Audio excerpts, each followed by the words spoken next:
Hey, welcome back. I'm Carissa and this is my garden. We're in my flower shed. I have it down here by the road. Behind me is my flower farm where I grow most of my cut flowers. And this shed has been so fun to use. So I store my dried flowers, a lot of my supplies, my snips, my shovels, my vases, craft paper to wrap up my bouquets. A lot of different things are stored in here and a lot of different things are done in here. But now in this cold season, I get to use it as a little protected area to do some of my crafts. Today I'm going to make a dried flower evergreen wreath, and today's inspiration comes from a mini one that I made last year. It's held up quite well.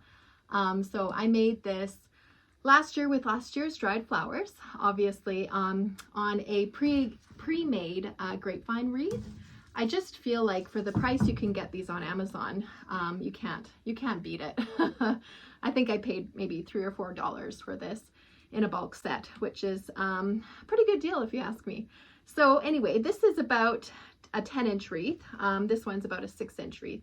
And I'm going to do a larger one, but inspired by this smaller one that I made last year. So anyway, what I'm going to do, obviously this one's not very Christmassy. There's no evergreen on it. There's a bit of frosted detail if you want to stretch it that far, but I really feel inspired to make something a little bit more Christmassy because, as you can see behind me through the windows, we had our first dump. I'm thinking it might melt though, because we've got a pretty good forecast for the next week, so it might melt. All right, some of the things I have to put on my wreath are, these are Saskatoon berry branches. I think they're called service berries in the States. But they're quite beautiful and they give you just like the slightest red tinge, which is pretty. And then I also have some blue spruce. So like I said, I'm gonna go off this smaller one as my inspiration. So sort of frosted blue tones, that type of thing. So this is blue spruce. And all of this was foraged from our property. And also I have a juniper sprig. And it even has some of the blueberries, which is just beautiful. I think that'll look stunning. And then I dried some of my Dusty Miller from one of my planters near the house. So I've got a lot of this, actually too much probably, but I just think it's so soothing and beautiful. And it kind of, and it pops when you put it against the green. I think it just contrasts it so well, so it's not just all dark evergreen. It kind of brightens up a little bit. I think this is cypress, and it also has sort of like a muted blue tone to it. And most of these are wild, growing native on our property, minus the Dusty Miller, obviously. And then to make it fun, because I am a flower farmer, of course, I have dried a variety of different flowers. We've got straw flower here, feverfew, different feverfew, baby's breath, and a lamb's ear. So all different textures and colors. No, not colors, textures. What I'm going for is textures here and sort of tone on tone, if you can catch my drift with that. As I mentioned in other videos, I do sell bouquets at our local little store in our neighborhood. And the owner has requested wreaths, so I'm going to do those next for her. All right, so there are many different ways to do this. Today's wreath is just going to be a little swag at the bottom of my wreath. So it's going to be quite easy and quite quick, which is also nice, and very simple, very pleasing and simple. So what you're going to need is a wreath form. Like I said, you can make your own or order one yourself. Some wire. I think this is a very thin wire, 25 gauge. Very easy to manipulate.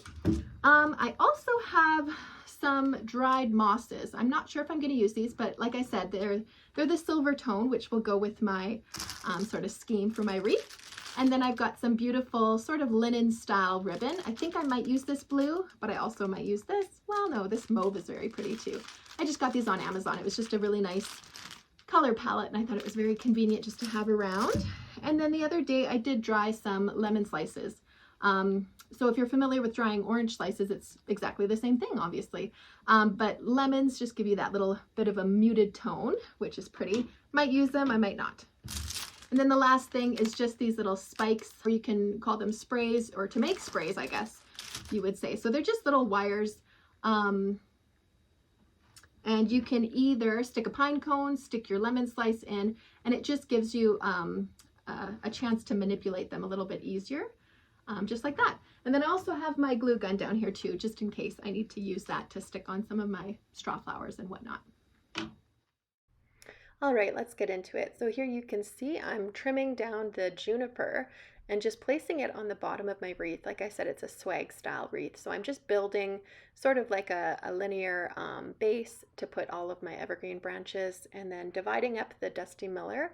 It's really pleasing to do groups of 3. So I've got 3 Dusty Miller on each side, just moving upwards up the wreath. And then the cypress is also getting added. It's a little bit more airy, so it goes on the back. And I'm just putting 1 on each side just for that symmetrical look.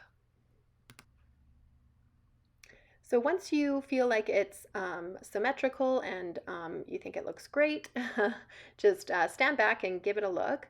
And then we will be attaching it with the wire. And once you've had a look at it and decided that that's the look you're going for, grab your wire and just start wrapping. So you want to secure all of your branches in the correct spot once they are there. This seems to work for me. I know what people do it other ways as well. So just in circular motions, start wrapping as tight as you can, because as these evergreens dry, they will get a little bit thinner. So just as tight as you can, wrapping it, making sure you get all the different branches.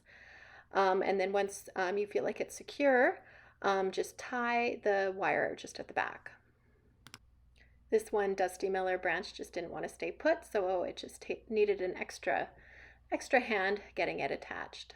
So that was the base, and now we are doing the fun part. At least I think it's a little bit more fun. Instead of structure, you're just more looking at what looks nice and just decorating the wreath in a nice way. So I added the baby's breath, 1 to each side. It probably wasn't the most even now that I'm looking at it, but you know what? It's okay. It's artistic, we'll call it. Now I'm plugging in these little bits of feverfew. They just add this nice little brown, which really picks up on the grapevine wreath. I think it looks quite nice. Stripping the leaves off of the feverfew because I just don't think it looks that neat. So yeah, just adding to each side the feverfew, and then with my hot glue gun, I'm just making sure everything's extra secure. And cutting off my straw flowers. You could totally just put on the whole branch of straw flowers because they do have multiple blooms per stem. But I decided to just glue them on open-faced on the front of the wreath just to cover that wire where I wrapped it. I've done this look before and I quite like it, and I guess I'm a creature of habit, so I'm doing it again. So I'm sure you've heard to do odd numbers, so I'm doing odd numbers of these. Just sort of like a group of 3 and then a group of 3 on the other side. So I guess it's an even number, but it just sort of looks a little bit more natural that way to me. Just doing little small clusters. So yeah, I gave it a look and I decided I liked it, and then I added this blue chiffon style ribbon. Cutting it on an angle always adds that extra little bit of delicacy in my opinion. And then once it's cut, to the length that you need, I just make a loop and then grab the ends through the loop, and then it just makes it nice and secure through the wreath. And then from there I did tie my bow. It's a little bit more of a floppy bunny bow, and that's just the look that I was going for. If you wanted to use a wired ribbon, it would totally have another look to it. All right, that was quick. That's what I love about these simple swag style wreaths. They're just so easy to whip up. So as you can see, I wrapped around the 25 gauge wire for the evergreens and branches and that type of thing. And then it creates almost like a base that you can kind of stick the other smaller branches in or flowers. Once I had my base established, it was easy to stick in my baby's breath and feverfew, and then I hot glue gunned my straw flowers here at the base of it. And then on the top, I added this cute little blue ribbon. I think it's a chiffon, I want to say. It's not very much, it's not a linen, it's actually a chiffon. So anyway, I like this. It's not your traditional Christmas red and green type of wreath, but it's pretty nonetheless. I hope this inspired you to use what you have around your property or just to pick up sort of minimal supplies to make something kind of cute and cheery, just to bring in the season cheer. Thank you for joining me, and I hope you have a great day.